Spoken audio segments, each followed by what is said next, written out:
It's a little bit like salty milk, but bright, deep, deep, deep red.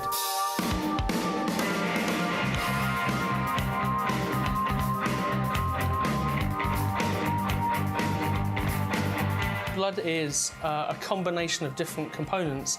Probably the largest component is plasma, which probably makes up around 55%, and that's a sort of a yellow aqueous solution. Most horror myths go back to blood. It's a liquid of life. It's the thing that makes us all tick, and therefore it's the thing we hold most dear, and it makes us most frightened about losing it. Red blood cells, or erythrocytes, are by far the most populous in blood, and then leukocytes, or white blood cells. Blood and passion are extremes. You get a lot of emotional baggage attached to both of them. When Faust signs his pact with the devil, he signs it in blood. When Dracula bites people, it's a transaction of blood.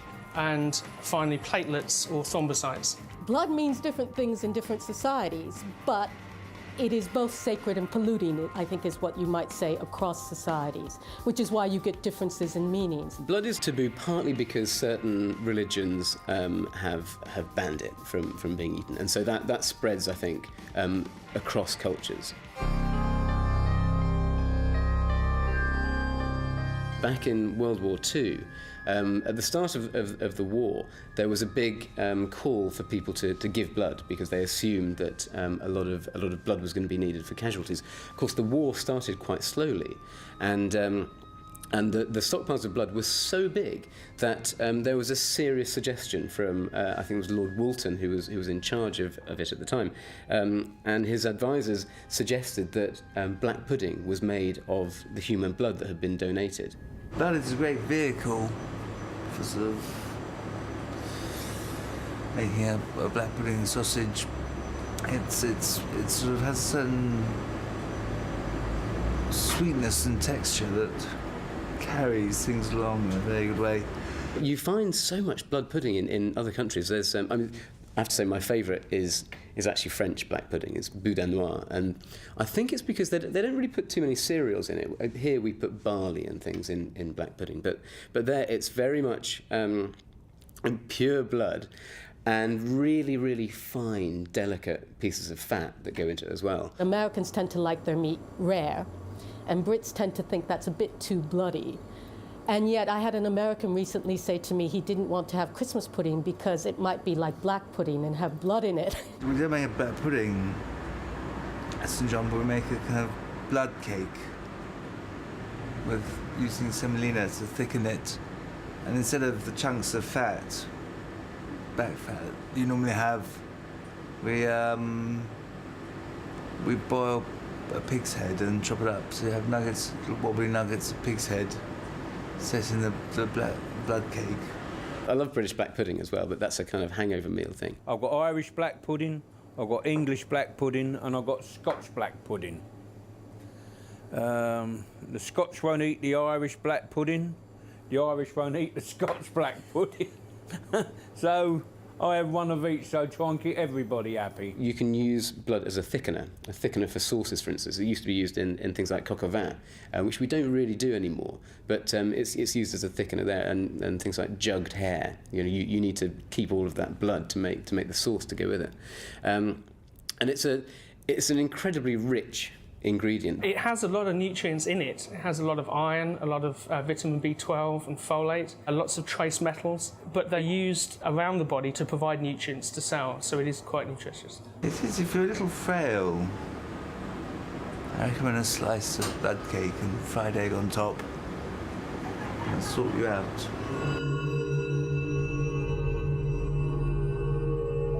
Most societies have worked out fairly efficiently and early on that you need blood to live. If you lose too much blood, you die.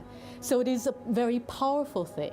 And people also use it in terms of thinking about blood relationships, so good blood, bad blood. In many societies, not all, the notion of sacrifice and the blood of the sacrifices being sacred to the deity or the god it's being sacrificed to is what makes it so potent. When I was in Israel, we met a kosher cop who, and these are sort of kosher specialists who work in restaurants alongside the chef, and one of their main jobs is to make sure that all blood is removed from meat. So they use a lot of liver and things like that, and they will dry them and pat them dry and cook them over grills so that all the blood drains out of it. The blood went to God, but then you got to eat the meat, and that's how that one got started. Blood is very much part of everyday life in the 19th century, before supermarkets packaged up food so it didn't look like an animal anymore, and it was kind of bloodless, so you didn't have to confront what it's like to slaughter an animal. I used to go to the slaughterhouse every Friday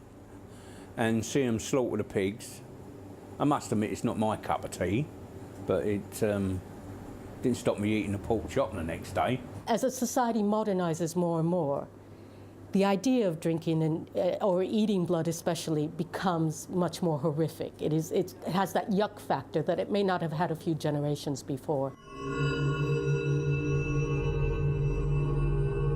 The goriest, bloodiest thing I've eaten is probably blood, frankly. A couple of months ago, I was down on the southern Ethiopia on the border with Kenya, and there's a tribe called the Borena tribe who are pastoralists, and something that keeps them going in real bad times of drought is they bleed their cattle. They do it with goats and with cows. You fire this little arrow into the jugular and you hold a cup of blood underneath, and the goat hops off.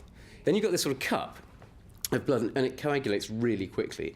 So you have to keep stirring it. And as you stir it with a bit of stick, it starts coagulating around the stick. There's a kind of growing subculture with an interest in drinking blood that has a lot to do with wannabe vampires, I might say. I mean, you get vampires, or special goth vampires. There is an undeniable sort of frisson of excitement or disgust that goes through you when you drink it. It has to do with the forbidden. As Western society has modernized, two things have happened. I've already mentioned one of them, which is the idea that we don't encounter blood that often, and so we're not as familiar with it. And that can make it a bit attractive. It comes up a lot in goth imagery.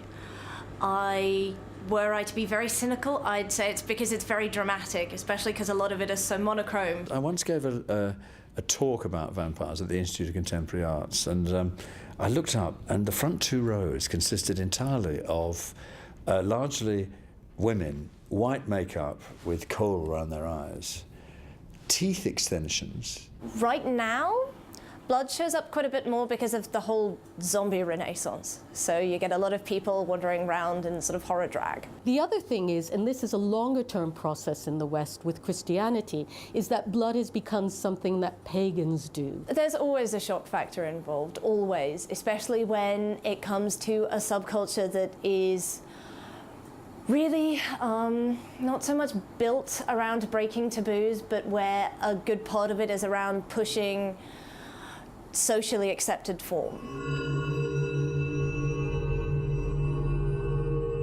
I don't think vampires are frightening anymore.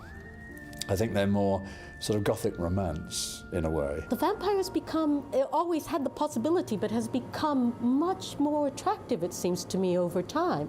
So that you get people like, you get characters like Angel in Buffy.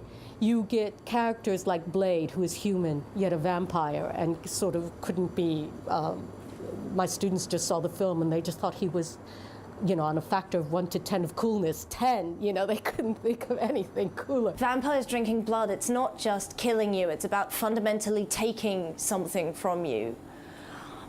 Your blood and your life. And so in a sense they become the same thing, and in taking this away they give you something back, and what they give you is monstrous. They flutter around it, don't they, and they bite them on the neck.